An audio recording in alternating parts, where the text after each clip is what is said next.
18,999 টাকায় মার্কেট গরম করে দিতে ইনফিনিক্স তাদের গরম সিরিজের একটা ডিভাইস নিয়ে আসলো। ইনফিনিক্স হট 50 প্রো বাংলাদেশ মার্কেটে কিন্তু চলে আসছে এবং এই হচ্ছে ডিভাইস। নতুন নতুন কিছুটা দেখছেন বোধহয়, আর তা হতে পারে ক্যামেরা সেটআপ বা ক্যামেরা মডিউলটা একটু ভিন্নতা লক্ষ্য করা যায় এখানে। এর বাইরে বেশ স্লিম একটা স্মার্টফোন, স্কোয়ার বক্সি শেপ ডিজাইনের, রিয়ার প্যানেলটাতে ফ্রস্টেড গ্লাসের মতো একটা ভাইব থাকলেও এটা কিন্তু প্লাস্টিকেই তৈরি, তবে ওরা প্লাস্টিকটাকেও সুন্দরভাবে রিপ্রেজেন্ট করছে, ব্যাপারটা ভালো লাগছে আমার কাছে।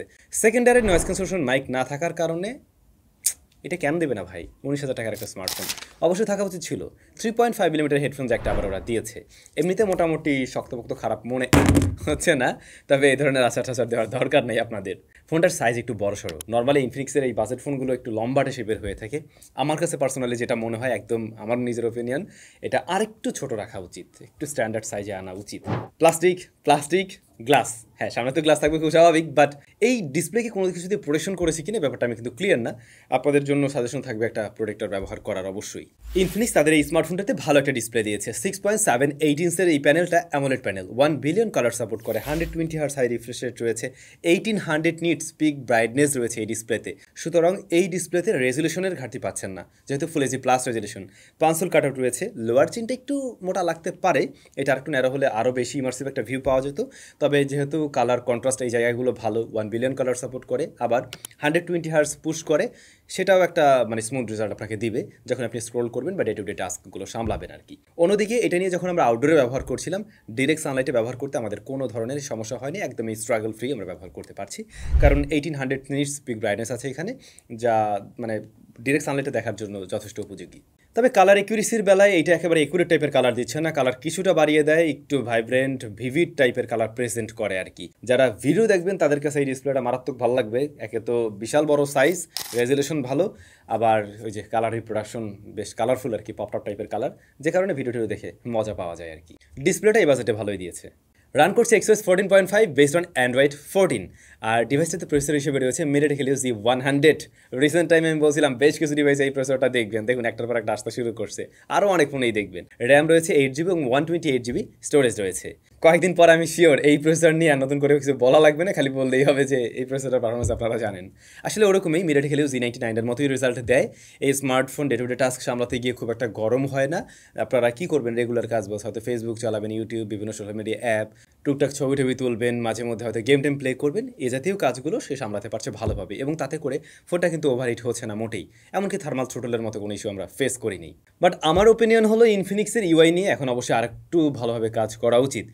ফোনগুলো বেশ প্রিমিয়াম কিছু অফার করে, অনেক সময় স্পেক ওয়াইজ ভালো থাকে, বাট ইউআইতে সেই প্রিমিয়ামনেসটা ফিলটা পাওয়া যায় না, একটু কম দামি স্মার্টফোনের মতো একটা ফিল চলে আসে। সো এইটা নিয়ে বোধহয় একটু ভাবা উচিত ওদের এখন। আর অনেকের কাছ থেকে আমি যে কমপ্লেনটা পাচ্ছিলাম, ইনফিনিক্সের ফোনগুলো ফার্স্টের দিকে খুব ভালো কাজ করে, যেমন আমাদের এই যে দেখুন টেস্টিং পিরিয়ডগুলো মাত্র তো 15-20 দিন থাকে আমাদের হাতে, সেই জায়গায় কিন্তু ভালো রেজাল্ট পাওয়া যায়। বাট লং রানে গিয়ে 6 মাস পরে গিয়ে নাকি টুকটাক অনেকের কাছে মনে হয় একটু স্লো ল্যাগি টাইপের এরকম একটা বিষয় চলে আসে। সো আপডেটের মাধ্যমে এই সমস্ত বিষয়গুলো অবশ্যই নজরে রাখা উচিত, বা একটা কাস্টমার যাতে ফোনটা নিয়ে লং রানেও একটা ভালো রেজাল্ট পায় সেই দিকে অবশ্যই নজর দেওয়া উচিত। এখানে যে 8GB র্যাম রয়েছে, তাই LPDDR4X এর র্যাম ম্যানেজমেন্ট খারাপ না, ভালোই। এই ফোনটা থেকে 7-8টা অ্যাপ্লিকেশন আমরা ইজিলি ব্যবহার করতে পারছিলাম ব্যাকগ্রাউন্ডে রেখেও, তবে খুব ভারী অ্যাপ্লিকেশন লং টাইমের জন্য রাখতে গেলে সেগুলো অনেক সময় ক্র্যাশ করছিল আর কি। আর গেমিংয়ের প্রসঙ্গে আমরা ফ্রি ফায়ার ট্রাই করেছি, পাবজি ট্রাই করি, অ্যাসফল্ট 9। তো পাবজির ক্ষেত্রে দেখছিলাম HD হাই ফ্রেম রেট নিতে পারছে অন্য স্মার্টফোনগুলোর মতোই, বাট ওরকম সেটিংসে মাঝে মধ্যেই কিন্তু আপনারা ল্যাগের দেখা পাবেন, এবং ফ্রেম রেট বেশ ভালোই ফ্ল্যাকচুয়েট করতে দেখা যায়।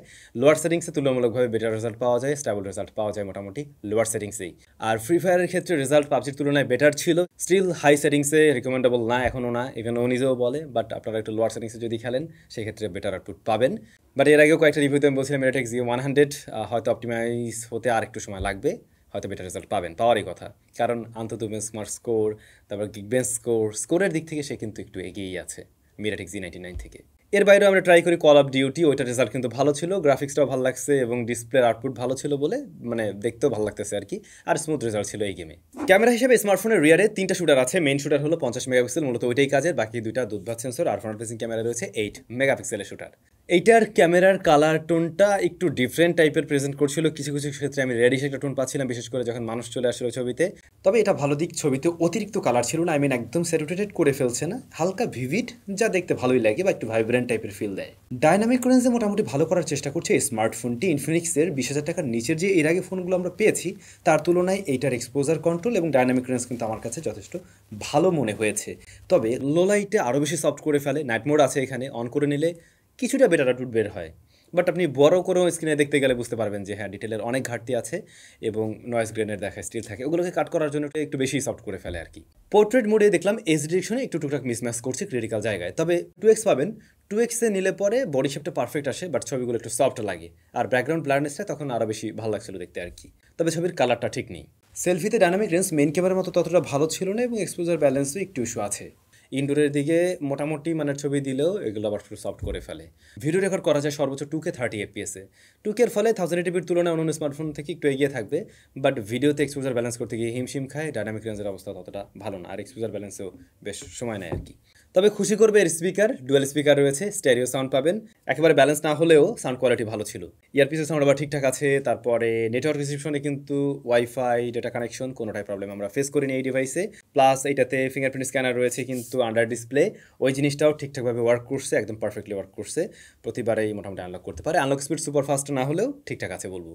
ব্যাটারি 5000 mAh এবং 33 ওয়াটের চার্জিং সিস্টেম, কম্বো কিন্তু ভালো, স্ট্যান্ডার্ড। অন্যদিকে এটা বাইপাস চার্জিং সিস্টেম সাপোর্ট করে, সেটা আপনি চাইলে ব্যবহার করতে পারবেন।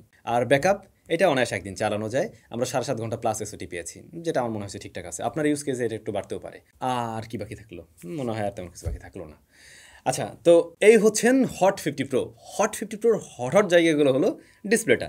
ডিসপ্লেটা আপনাদের ভালো লাগবে, দাম অনুযায়ী পারফরমেন্সটা খুবই ভালো ছিল এবং লেটেস্ট এসওসি, এটাই বোধহয় সবচেয়ে কম দামে আমরা পাচ্ছি। এই জায়গাটা ঠিক আছে, ব্যাটারি ব্যাকআপ ঠিক আছে, স্টেরিও স্পিকার আছে, সেই জায়গা নিয়েও আমরা সন্তুষ্ট আছি। তবে কমতি আছে কোথায়? এইটার ফ্রন্ট ফেসিং ক্যামেরা এবং ভিডিওতে আরেকটু ইম্প্রুভমেন্টের সুযোগ ছিল। সেকেন্ডারি নয়েজ ক্যান্সেলেশন মাইক নেই, সেটাও দরকার ছিল আমার অবশ্যই। সো এই জিনিসগুলোতে আরেকটু ইম্প্রুভমেন্ট নিয়ে আসলে পরে এটা নিয়ে কমপ্লেন করার মতো বোধহয় সুযোগ ছিল না।